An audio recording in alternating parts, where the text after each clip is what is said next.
And good evening. It's 7 o'clock and it's Ask Us Anything. I'm Mike. And I'm Jennifer. And I hope your microphone is working. Me too. Is it Phyllis? It is. Oh, Phyllis good. says yes. Let's bring Phyllis on and say hi. Hi, Phyllis Kerr.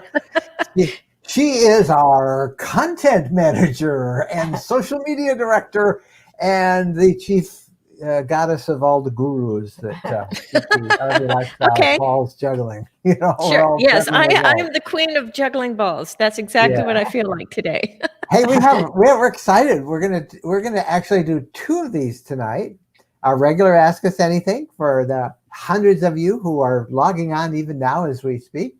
And then a very special afterglow after this, right about 8 o'clock. We will do an afterglow for just the members of our YouTube community and our Facebook members. So our YouTube supporters, or I get it all confused, our YouTube members and our Facebook supporters. I got it right.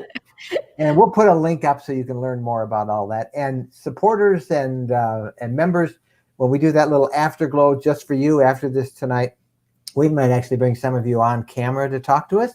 And we'll be announcing officially to the world the winners of those $100 Camping World certificates that we were giving away. We gave a bunch of them away a week or 2 ago, and we gave some special ones away to our supporters and members. That's one of the perks you get. I want to tell them about the members and supporters because I get all confused when I tell them about the 2 of them. It would be really nice if these social media sites would have a little meeting and call everything the same thing and just not confuse everybody, but they don't. But the function is the same. On YouTube, you can join. Like a lot of times people don't realize it, but when they go on a YouTube channel, you'll see subscribe, and then you'll see a button that says join. And that join is you're joining the membership, the smaller community that channel is offering. And there are different levels of that. And you've got yours set really low and it's really affordable. And it's a way to support the RV lifestyle community and to get, cool things to happen like that. And then over on Facebook, you have to go to the page. So a lot of people don't realize you have an RV lifestyle page and an RV lifestyle group. So you have to go to the page and then you'll see be a supporter. And then you can join the Facebook supporter group. So it just depends on what site you hang out on the most, I think. I get confused, but down below there is all the info. If you go there, you can find it. And for you members and supporters, a special afterglow. After we do the regular Ask Us Anything tonight, we'll come back on just the YouTube members page and on just the Facebook supporters page. And we'll have a special time with just you guys. So stick around for that. But I have a question, Mike. So far, normally we have about 20 questions lined up over here. Right now, there's just lots of love for you guys over there, but no questions. There's no questions. Well, so if you have a question, now would be the time to type it in and get it over in the queue for Mike and Jennifer to answer. I think we like to fuss over number 1, whoever was first on and all that. We will. And we can tell everybody, if you're going to ask a question, because we get so many comments on there, type it all in caps, question, and then comments all in caps. So we know it's a question or a comment. And we appreciate everyone out there. And we also really appreciate these things, our special, I'm trying to pull it up, our special super chats. And there's one right there from our buddy, Road Trip Buddy, $4.99. He's waiting in Chicago for us to pick him up, be there. And he wants to know what's for dinner. That was his question. What's for dinner? Well, we already had it, Road Trip. You didn't show up, so we had to have it without you. What do we have? We just had some leftover pizza that I hope it doesn't make us ill because it was so old. It was, but it was easy. Yep. It was easy. So thank you for that super chat. And super chats, want to tell them how they do that again, Phyllis, before we Sure. all go? If you're watching this on YouTube, down at the bottom, you'll see some little icons with money signs on them, and you can click them and donate a certain amount of money, and it's called a super chat, and it's really nice to do. And you put a question with it, and it'll drop you to the top of the feed, and then we can answer it directly very quickly. And it's a great way to support Mike and Jen, who are trying to build this community. for the community instead of having so many brand deals and advertising and things like that. It's a big business model shift, and you guys are really the founding members of that. Yep. And again, there's how you can find out more about it. And we won't talk about that until the end, except to remind them that there's an afterglow after this ends. We'll come back just for you members and supporters. So stick around for that. And we're getting questions. Yay. All right. Well, we're going to get the questions. Let's go in. We always like to say hello to the first one that was on there. When I was setting up tonight, I saw one from Joyce, but I don't see her question there anymore. But I'll put my answer up. How's that? Joyce had asked if there's anything on the Transit chassis like OnStar is on GM cars for like kind of a concierge service, emergency service. And the answer is on the Transit that we have on our RV, there is Ford Sync 3. Actually, the latest upgrade for that is Ford Sync 4, but it didn't come with ours. We had Ford Sync 3.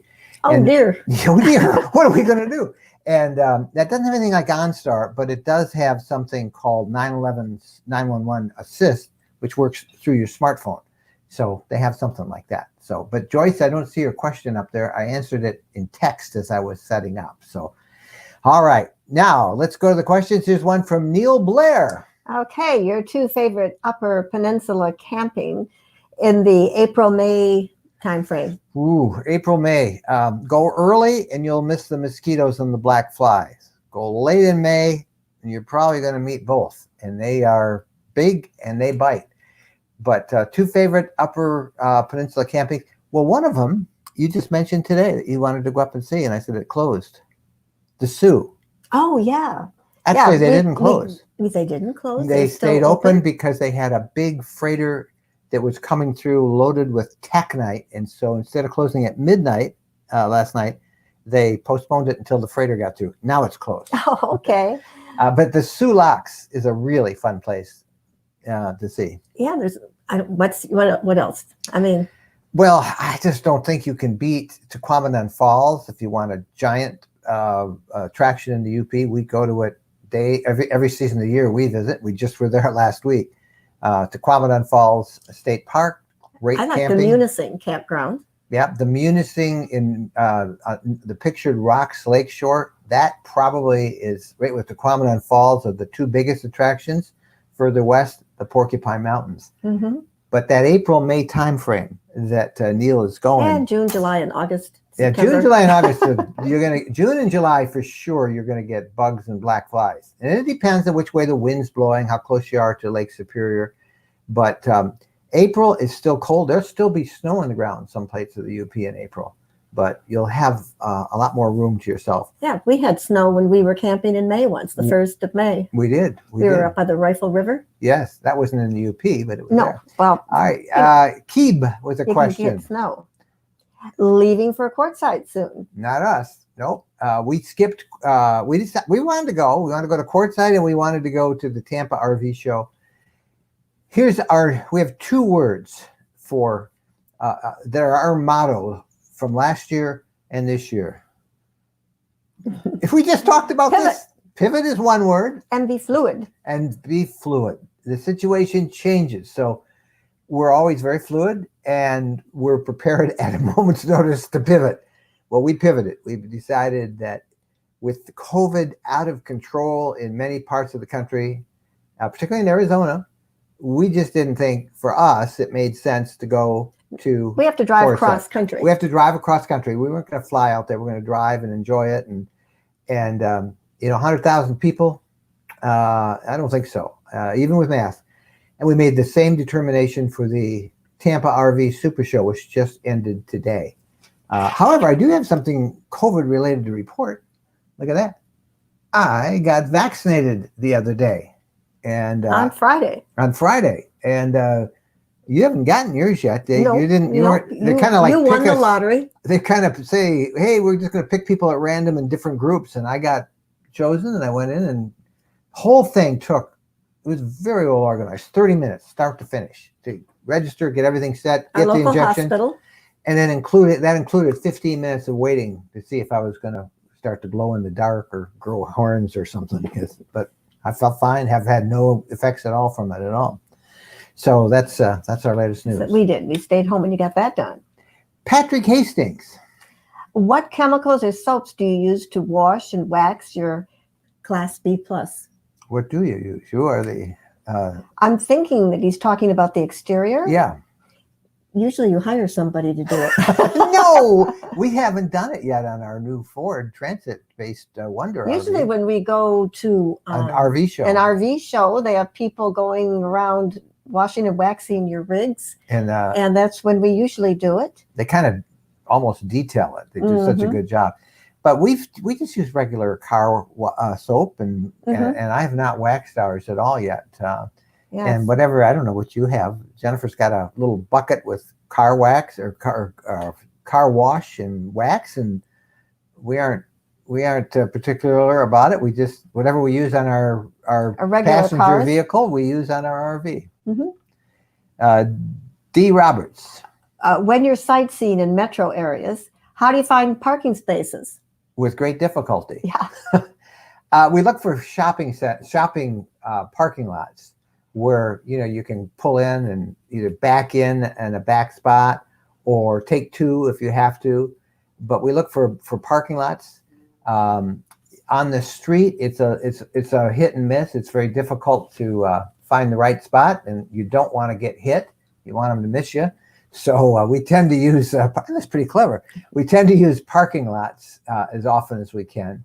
And of course, obviously with a 10-foot high vehicle, you can't go in a parking garage. But, I'll be really truthful. We don't visit a lot of big city metro areas because parking's a problem. Parking's a problem with an RV, even with the B or B+.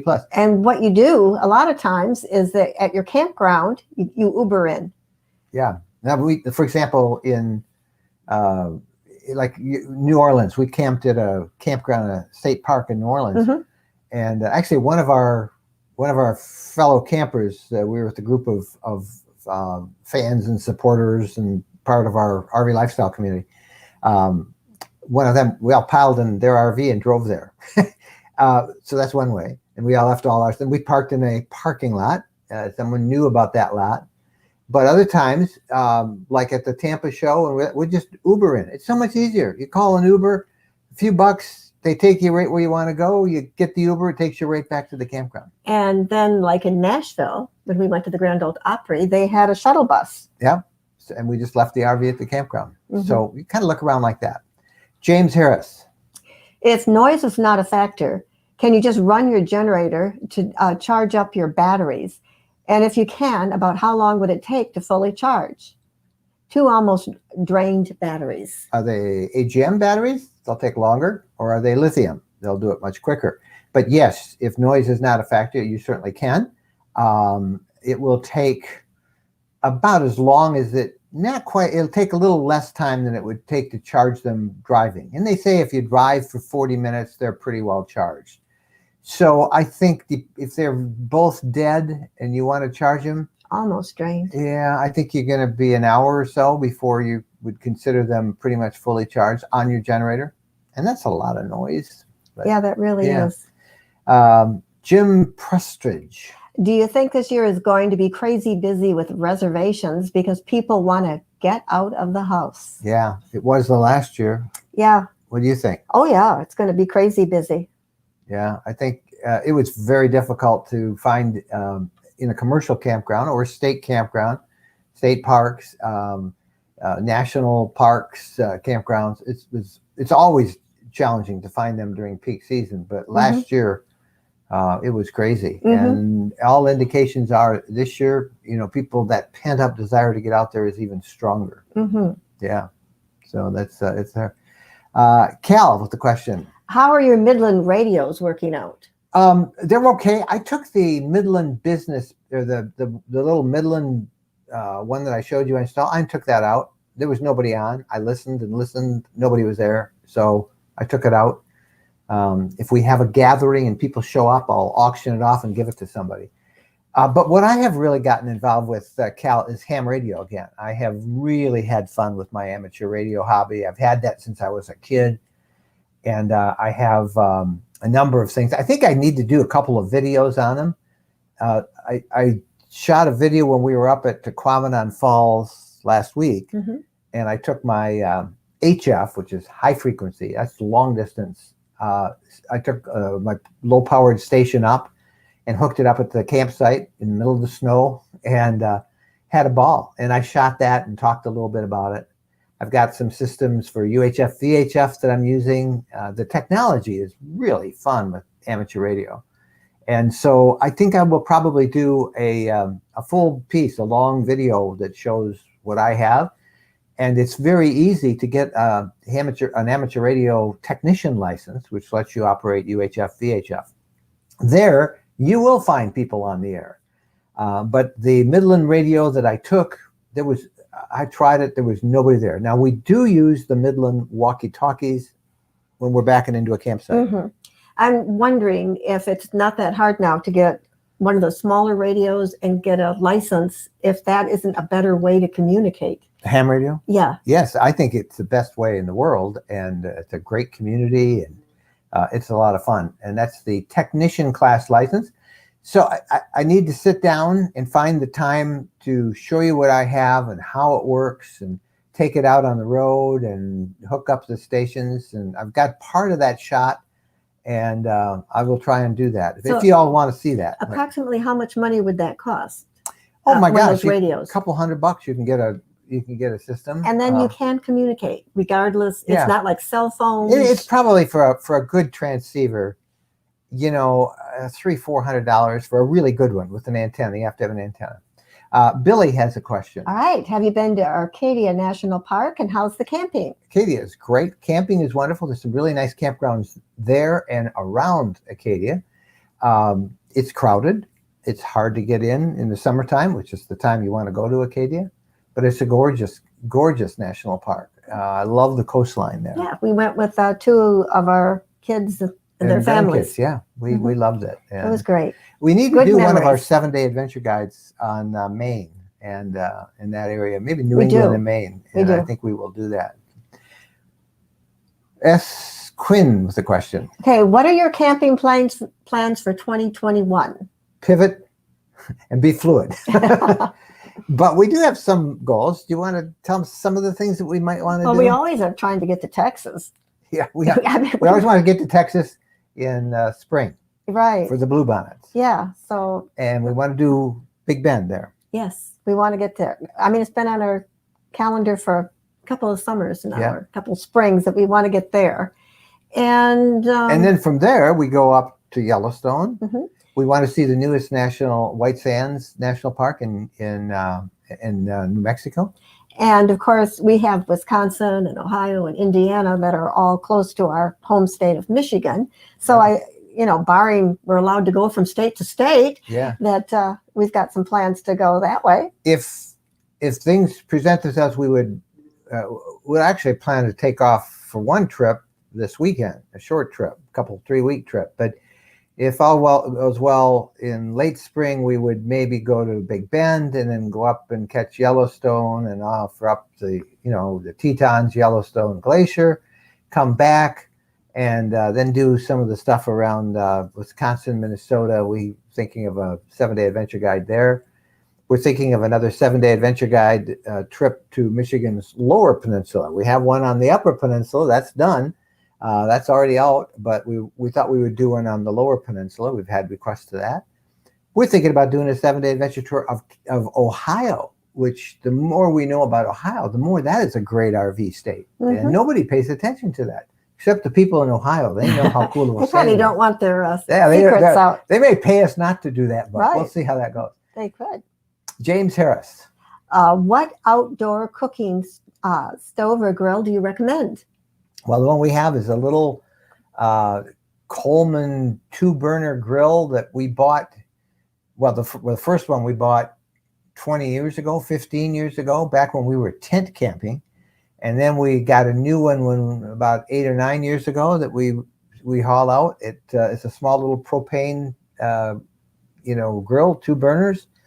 We have a propane attachment, so I can hook it up to the RV, or we can use those little green bottles. But why do that when you already have propane in our RV? We have an RV with propane. And it's on our gear page, which is rvlifestyle.com/gear. rvlifestyle.com/gear. All of the products that we use and can recommend, we put up there as we talk about them on our blogs and our videos and our podcasts. So rvlifestyle.com/gear, and scroll around and you'll see that grill that we have. It's pretty inexpensive. Very inexpensive. Bernadette. What bike rack do you use on your Wonder? We have a Unity rear lounge on order, and wonder what to do with our e-bikes since they don't have the garage. Well, you're going to have trouble carrying the e-bikes on your rear lounge. You don't have the garage, so you have a little more carrying capacity on your hitch, but I still think it's only like about 300 pounds. The e-bikes each weigh 65 pounds, and you need a substantial hitch for that. We have the Hollywood hitch for our e-bikes, and that weighs probably 65 pounds. So you're pushing the weight of the because they have the hitch. Unity. They're good. Oh, that's right. I keep thinking the Wonder. I'm sorry. You have the Unity. So what do we use in our Wonder? For the Unity, we use. You're golden. You're golden. You have forget everything I just said, Bernadette. I misread that. On our Unity, when we had the Unity, we used the Hollywood hitch. And it came from, I think we bought it through Rad Power Bikes, and it held both of our e-bikes great. Mm-hmm. I will tell everybody who buys an e-bike that they're heavy. They are about 65 pounds for a full-sized e-bike. Now, there are smaller ones you can get, but that's what ours were, each one. So you need to be, and the hitch is about that much. Sometimes you can get the hitch in there, but it's a good carry in there. And then you got to be able to get that bike up there on the hitch. So it is heavy, but you will have no problem with the Unity RL. And we use the Hollywood hitch on the blog, rvlifestyle.com. I did a hitch for e-bike story where we recommend several other hitches. So go to rvlifestyle.com and search for e-bike hitches, and you'll find the story. And I review, including the one we have, the Hollywood brand. How do you cover the front cab window? That's Jack Royer. Well, on ours, I think you're talking about inside. Yeah, we have fabric that snaps in place on the Wonder.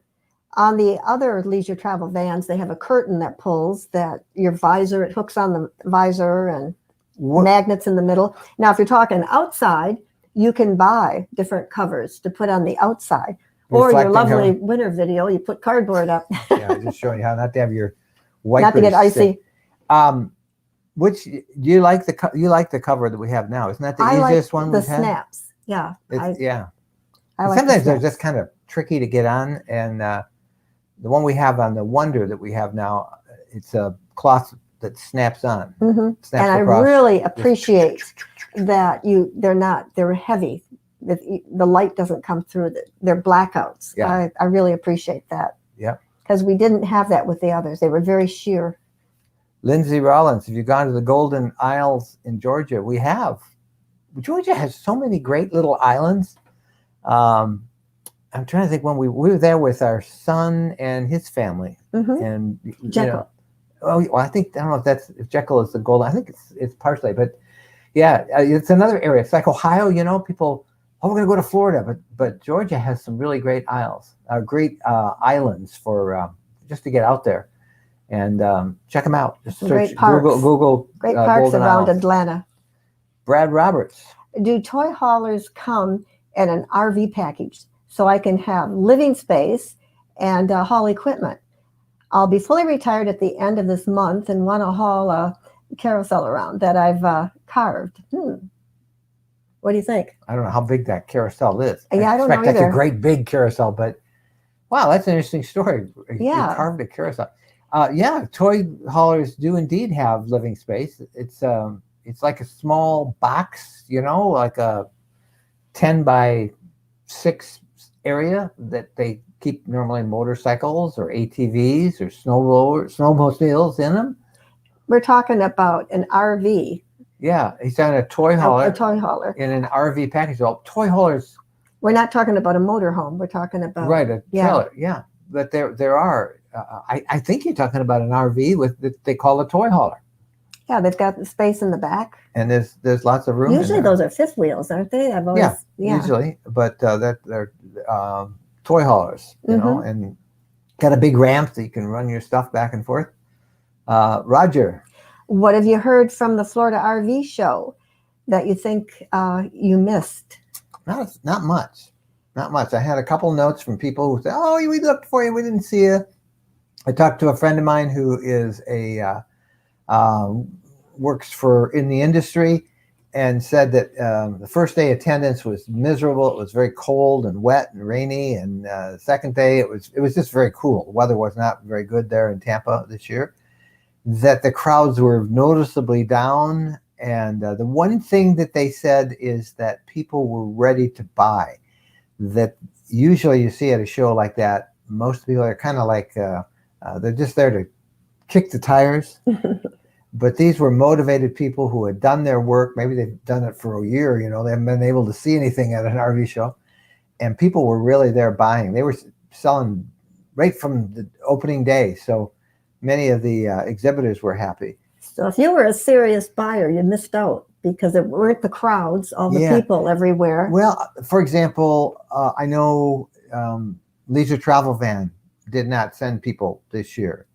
I know Camping World did not. And they're like the largest dealer in the nation. You know, I think that if they aren't the largest, they're very close to it. But they usually take up tons of space there with hundreds of RVs. They did not show up this year.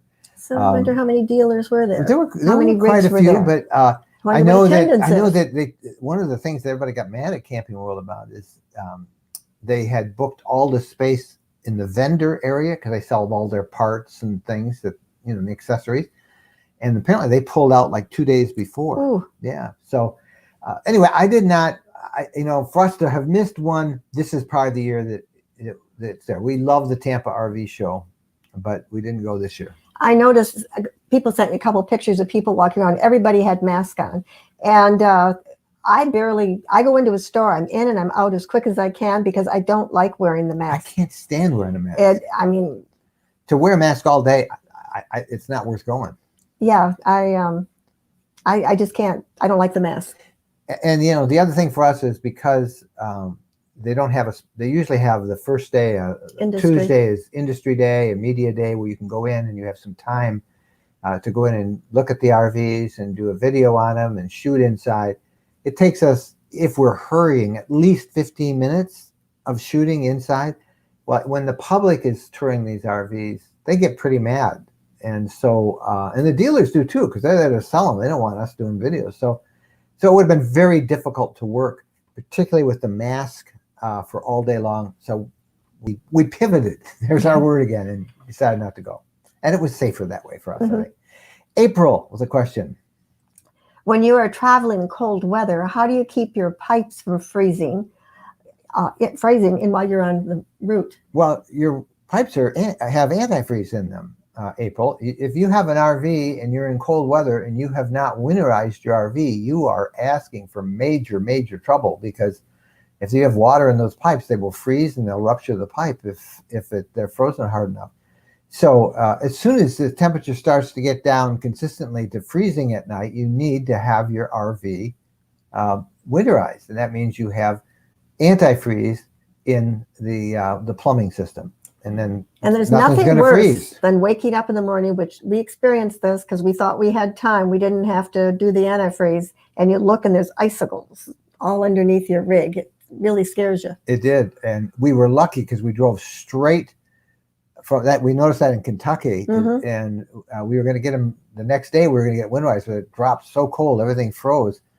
And we drove straight back to Michigan, and we took it to an RV, and he said, just let it sit in the warm garage for a day. And we did. And eventually it hadn't frozen really bad, and we didn't break anything, but it was that close. And we get this question a lot, people about, and it must be people from down south, because you have to winterize your RV. Even if you take all the water out, there's still stuff in there. Get all the water out of the fresh tanks, get it all out of the pipes, get it out of your hot water heater. Blow some air through there. Blow some air, get it, and then run antifreeze through the system. So got to do that. Yep. It's not worth it. Major League. Okay, what RV do you have, and what type batteries? We have a 2021 Leisure Travel Vans Wonder rear bed model, and we have 2 factory installed lithium batteries, 2 100 amp lithium batteries, and we have a 2,000 watt inverter. You want to know more about what we have, just look on here on our YouTube channel. I can see that Major League is a YouTube viewer, and just search on our YouTube channel for the Wonder review, and we did a full review on our RV and show you everything we have. I cleaned it out yesterday, and I'm ready to go again. Yeah, it does. As soon as you clean it out, Yep. you're ready. Victoria. What do you do for drinking water? Do you drink the water from your freshwater tanks In the summertime? In the wintertime? No. We carry our water. No, you carry bottled We carry water. bottled water in the winter. Go Summer, look at you can. Go look at our winter camping. If you're talking about winter, Victoria, go look at here on YouTube.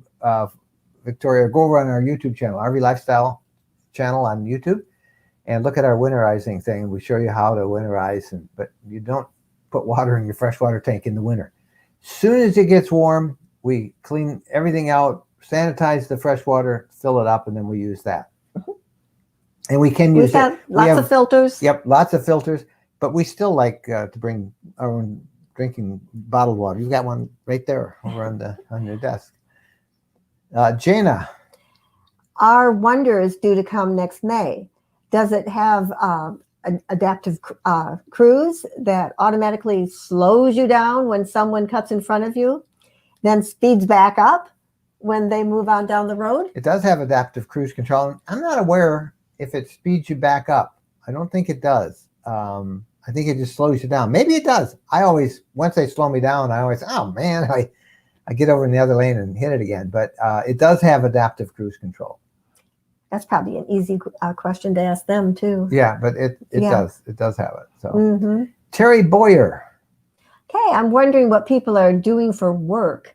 If you're a full-time RVer, I'm a teacher and would love to retire either this year or next, and will have a pension, but no health care. I'll have to work to pay for that. Wow, Terry, that's a great question, and there are a million answers to it. I just wrote a story for a magazine today on remote working, and how last year was the year of the RV, and one reason why is because so many people can now work remotely, and why stay in the sticks and bricks when you can travel in an RV?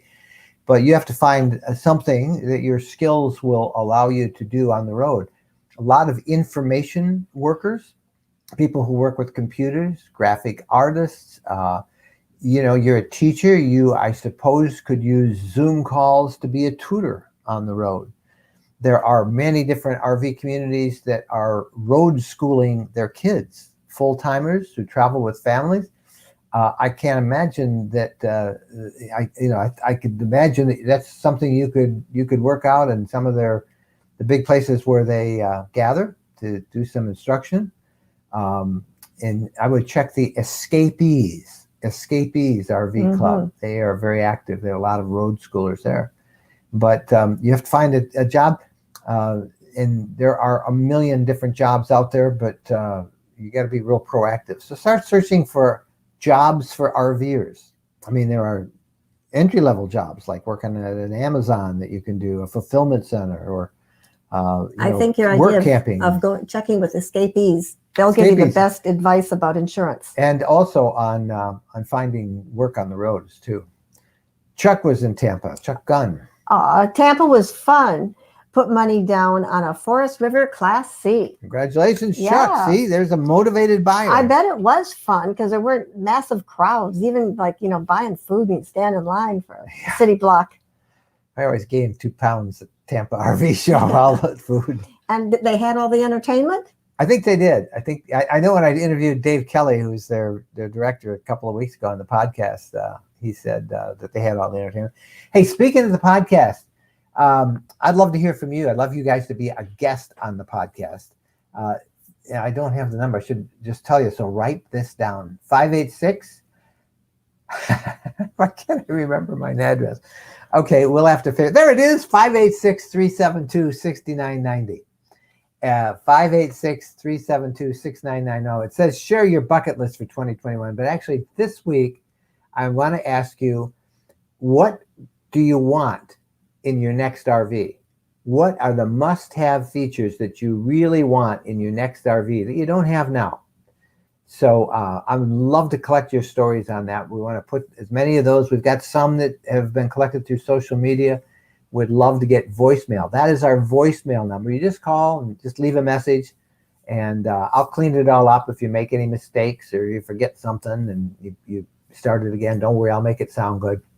But share what you would like in your next RV. What are the must-have features? And that's the number to call. I think that would be very helpful to everybody. And you might learn something too that maybe you must have that you don't know you must have. And here's the thing, the industry, they will pay attention to this. This will be widely circulated, the story we do in the industry, because most people in the industry are not RVers themselves. They aren't. The fact of the matter is they're, used car salesmen that are now selling RVs in the industry, and they're running these big corporations. Maybe they camp a little bit in their luxury vehicle as a executive in the company, but they really want to hear from real RVers. So please share that. I think this will be a fun podcast this week.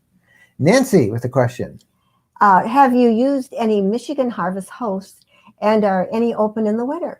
I have not used any in Michigan. There are a couple. I almost used one. We used a golf course. Oh, yes, we did. We used a golf course over in Shelby and we Township. were going to stay at an orchard. Up by Burton, I think it was. But there are several of them, but we haven't used them in Michigan. We have kind of like our favorite spots. Michigan's our backyard, right? So we kind of know where we're going. But we've used them all across the country, and we've never had a problem finding a Harvest host. So it's the best deal in the world. And I can save you guys, I think, 20% if you go to rvlifestyle.com/HH. They will give you, as a viewer of Ask Us Anything, a 20% discount. rvlifestyle.com/HH. And you can learn more about Harvest Host there. Jason. Are 4-point stabilizers necessary on the new Ford chassis? We are excited to be picking up our new 2021 Wonder rear lounge in April. But the stabilizers can't be put on they were told they couldn't put on the stabilizers. I don't know. Lounge. I think you probably heard that from Leisure because they don't factory install it. They will next year, but they aren't now. But are they necessary? No, not at all. It is a great luxury. I will tell you this. On our Unity that we had 4-point stabilizers, and we loved that feature so much that even though when we heard out, Lisa said, well, we're not offering them yet. We're thinking about it in a couple model years down the line. So I went to the company that made them for the Unity, and I said, can you put it on our Transit? And they said, yeah, we've been checking that out. We can. Well, I did. And I was actually the first one. But we bought our new Wonder on the 24th, and we left the dealership in Holland, Michigan, and drove straight to Elkhart, Indiana, and had them install them the next day. Yes, they can install them. I don't think your rear lounge is that much different than it probably has even a little bit more room underneath it than our Wonder rear twin bed model does. So if you really want to know, call Equalizer. That's the name of the company that Leisure does most of their work with. Equalizer, they're in Elkhart, Indiana, and you can ask them. I have a video on our RV Lifestyle channel of them installing them on ours, and you can learn more about it. Just search for levelers on rvlifestyle.com or RV Lifestyle channel on YouTube. Alan's the question. What type of gas mileage are you getting on your Ford Transit chassis? What are we doing now? What are we getting? 12, 13? 12 and a half, I think. 12.6, 12.8, right in there. Yeah. And the next question that always follows is on the Mercedes with the diesel. On the diesel, we got more. We got 15. Probably 15 on our diesel. And some of our Class B Mercedes, we got 18 to 20. So 12 and a half per gallon is the average that we've had so far in our Wonder on the Ford Transit chassis. Vicky Jim Benzel Ladder. Where do you dump your black tank? when you're winter camping? It's a little harder to find a place, but many Pilot Flying J's will let you do so for $5. I happen to use a local RV dealer not far from me. In fact, I'm taking mine over there tomorrow, and I'm going to dump it.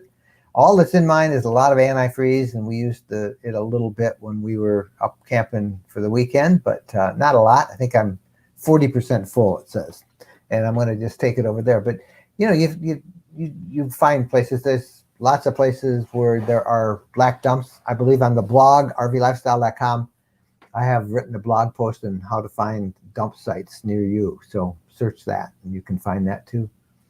Linda. Okay, I thought the newest national park was New River Gorge in West Virginia. Yes, that was about a week ago, 2 weeks ago. But the other new one, I don't think I said the newest. I said one of the newest. I hope that's what I said. Anyway, it's the second newest. How's that? It was this summer, and that's out in New Mexico at the White Sands. So we want to see that. John Sturgis. What portable generator do you suggest? And how many watts should we get? We don't have a portable one. Ours is built in, and it is, I think, 3,600 watts. 3,600 watts. So we can't recommend a portable. Yeah, I keep telling you where to go, but rvlifestyle.com is our blog. We've been writing that blog for 9 years. We update our content always, and really, if you go to our blog, there's a little search button right up at the top right. Use that. I have probably done a post on it. And I know I did one last fall on generators for RVs, and we kind of reviewed the pros and cons of portables and built-ins. So you can find it. Bill Moore. Can you explain the low pressure from the camper to a standard high pressure barbecue? It's an adapter. That's as close as I can get. From the camper. It's just a little adapter that plugs in on a little outlet on the RV, and the other end plugs into the grill. Maybe he's worried about too much pressure when you have your little grill and you hook up to that big propane tank. I don't know, but it's an adapter that special hose adapts from one to work on the other. It's a special little hose. And it costs like $11. Any camping store will sell you one. That's as close as I could come to explaining it. It's magic. It adapts somehow or another. He doesn't want to get blown up. Yeah. Andrew Vesta. Have you seen the newer Storyteller Class B RV? And what do you think? They're very nice. We have on our to-do list right here a standing to-do the next time we go through Huntsville, Alabama. We've talked and we've seen the storytellers. We know Jeff, one of the owners, and we have been invited to come and tour the factory and do a video on how they build the storyteller, and we can't wait to do so. We hope to do that within the next month. But I can tell you that the Storyteller Class B is a wonderful Class B. It is built for overlanding and off-the-grid boondocking. It has all of the latest. It's a high-end RV. It's not cheap. They don't compromise on anything. But first-rate quality, a great company. We're very impressed with everything we've seen and know from Storyteller, and we're going to be visiting with Jeff and his crew hopefully in the next month. So, I sure hope so. Yeah, Huntsville, Alabama is where they build them. There's somebody else that bought a Class C. See, they're all buying Richard stuff. Yeah. Fisher. I was in Tampa and bought my first Class C. Congratulations. Hey, I wonder which one he bought. I don't know. Tell us which one he bought. I just want to give a quick, we'll come back to our Facebook user, but I just want to give a quick note because a lot of people have joined us since we started. We're doing something a little different tonight. Many of you know that we have a members group for supporters and members on YouTube and Facebook. We are going to do a kind of a extended afterglow for them tonight. Right after we finish up this regular Ask Us Anything, give us about 5 minutes just to stand up and get everything going. And I think at 8:10 we will jump over and do a special Afterglow members only live stream, and that will be on our YouTube channel in the community tab for members, and also in Facebook on our Facebook supporters group. So you can learn more about being a member, a supporting member at that address. But for those of you who already are, stick around and we will come back. We're going to try and do that once a week, once a month for you, an afterglow like this. We'll see how it goes tonight. And we'll even try and put some of you guys, the supporters and members, we'll have you dial in and come on video with this as well. So comb your hair. All right, back to your questions. And this is from Bonnie H. Clark. All right. Do you think there will be additional RV campgrounds built or expansions of present campgrounds due to mass RV sales? I mean, they're selling so many of them. COVID and people need an out from home. That's for sure. Oh, yeah. And Bonnie, there are. We hear every day about new and really deluxe developments that are either being planned or construction's underway.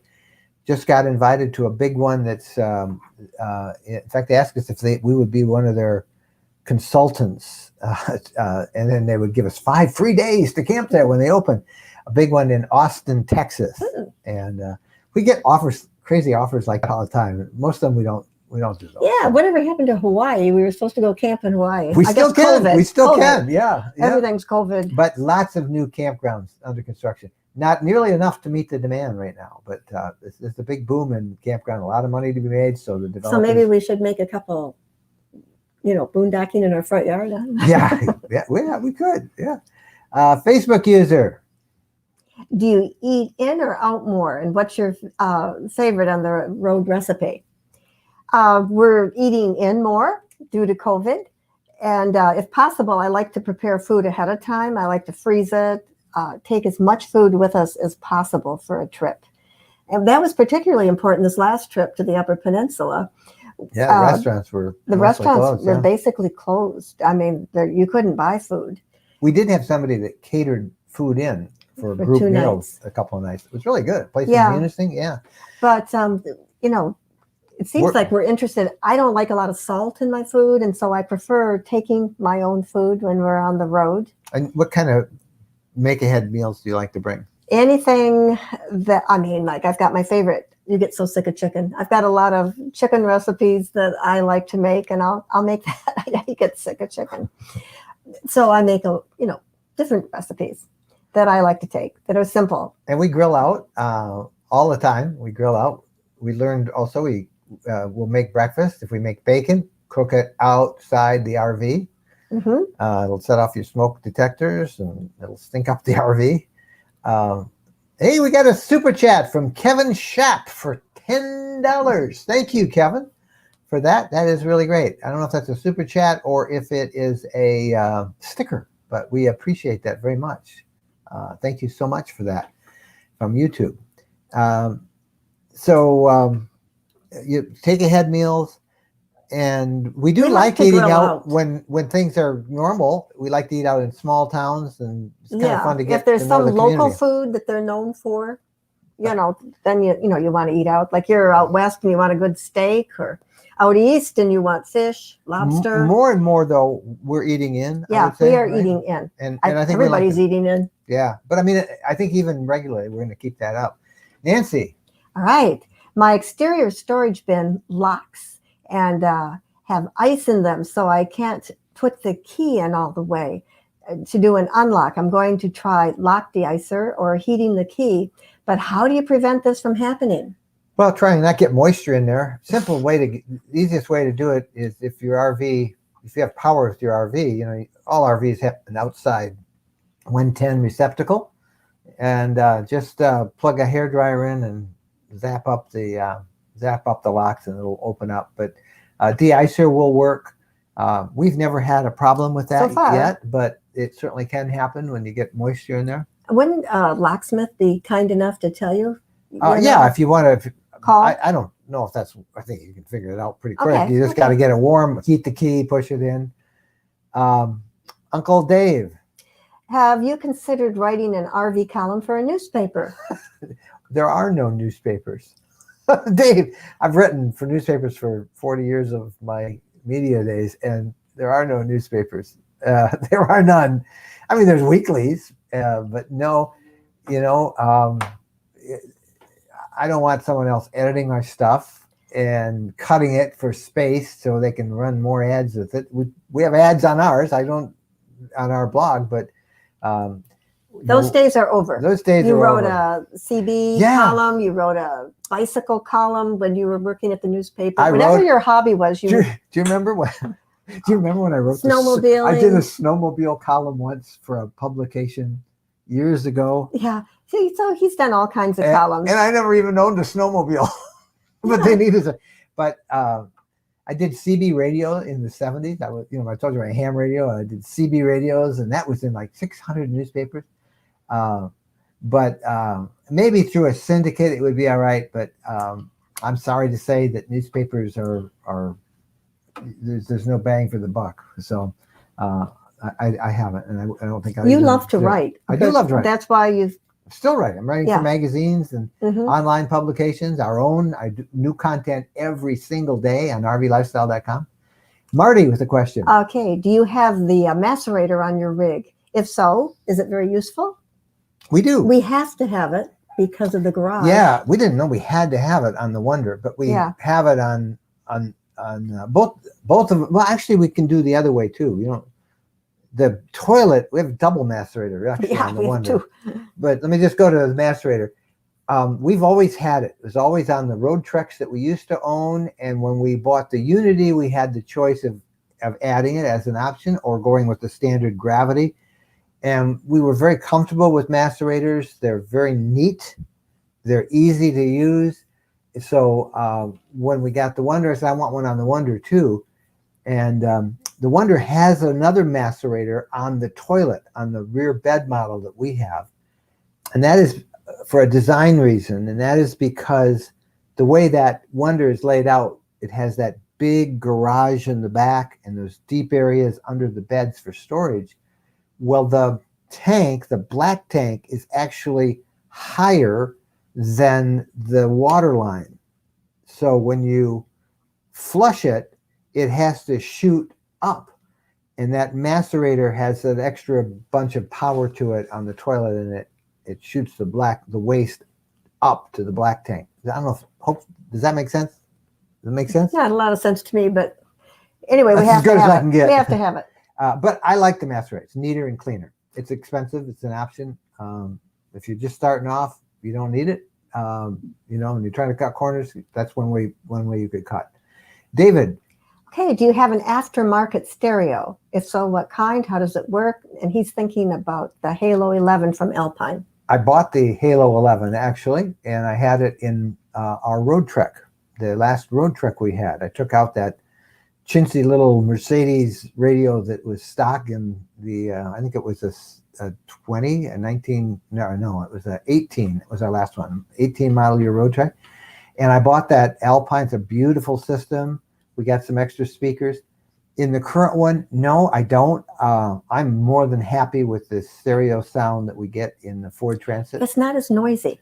The Transit's much quieter of a ride than it was in the Sprinters that we had. Mm-hmm. So I don't have a stereo. It's whatever is stock in the Ford, the Sync 3 system.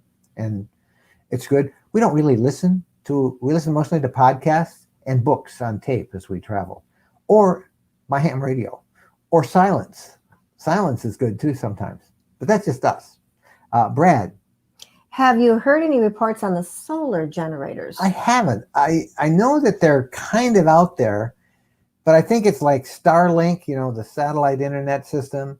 It's like 5G, it's all coming, but it's not here ready yet for anything of serious use by RVers. Maybe I'm wrong in the solar generators, but I have not seen them as an option yet. That's not saying that they might not be there by some progressive companies. I don't know. I will keep an eye on it, and I'd love to learn more about it and do a video on it actually. So but that's all I know, Brad.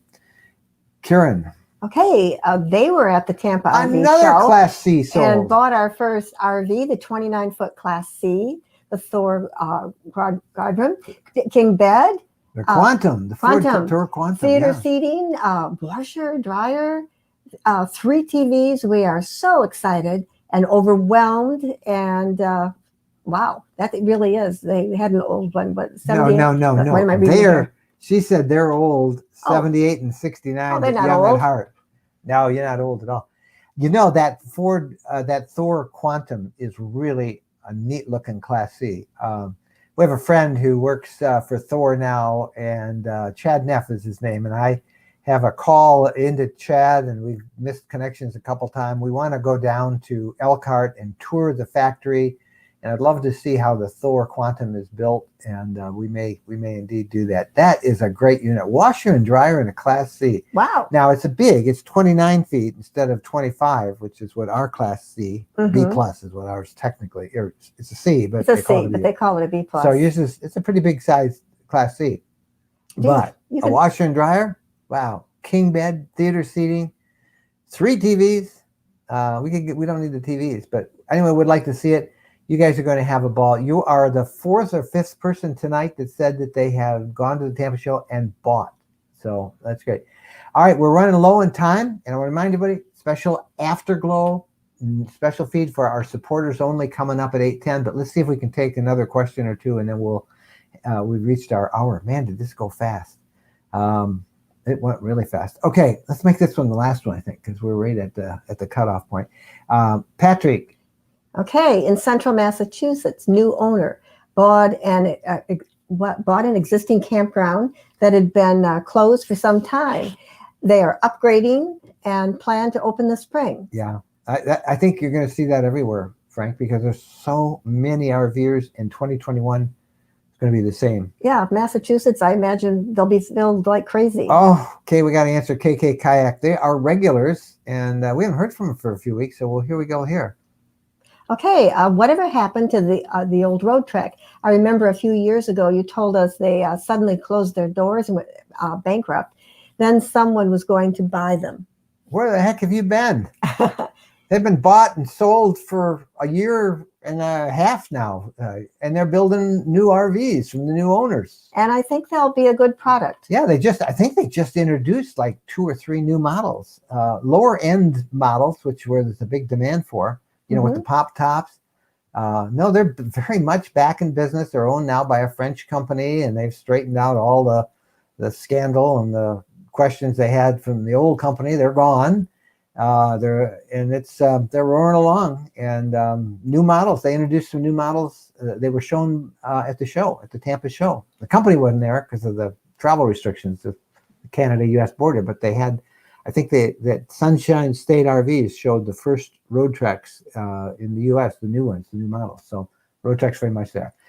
Okay, forget the bucket list, but I want you to say, what are the items that you want on your RV? On the next RV, what are the must-haves? Please call that phone number, 586-372-6990.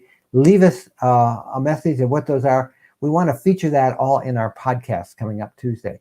Also want to invite you to be a member or a supporter of what we're doing here. We're trying to be as dependent on you rather than, trying to get sponsors and all that battle.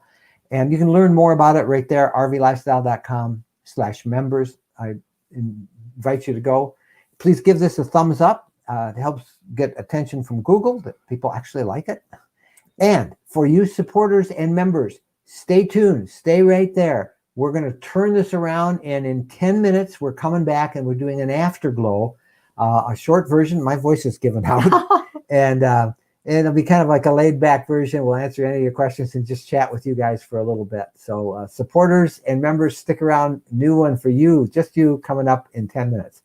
For all of you, thank you for watching this episode of Ask Us Anything. This is something that we actually so look forward to every week. I mean, it is just such a ball to be a part of all this with you and to answer your questions. I know we didn't answer all of them. We tried, though. How did we do, Phyllis? Did we do okay? We did pretty good. There were a few that we couldn't get to, and we always feel bad when that happens, but we'll try to get them in the chat, and you can join the Facebook group. I know there were a few people who were not fond of Facebook in the stream tonight, and I understand that, but just ask it in the comments of the video and we'll try and get to them. Yep, and we understand that. You can go over to YouTube, or who knows, maybe we'll even try other platforms, but right now this is where we are. And supporters and members, it's going to be fun. We'll go over there and do our afterglow. To everybody else, that's good. Everybody behave tonight, Phyllis? I didn't ask. Sure. They were good. Sometimes you never know. You Sure. never know. Sure. Thank you so much, Phyllis. Thanks to Chris Coley, who is over on YouTube. We'll see you later, Phyllis. Chris was helping out on the YouTube crowd, and they'll be both joining us here, I think, in a minute when we go do our afterglow. To all of you, thank you guys so much. God bless you all. Happy trails and happy.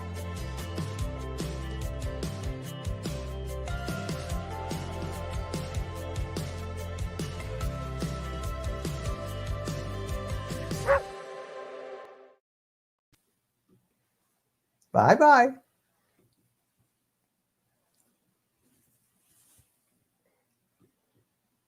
I can't get it to end.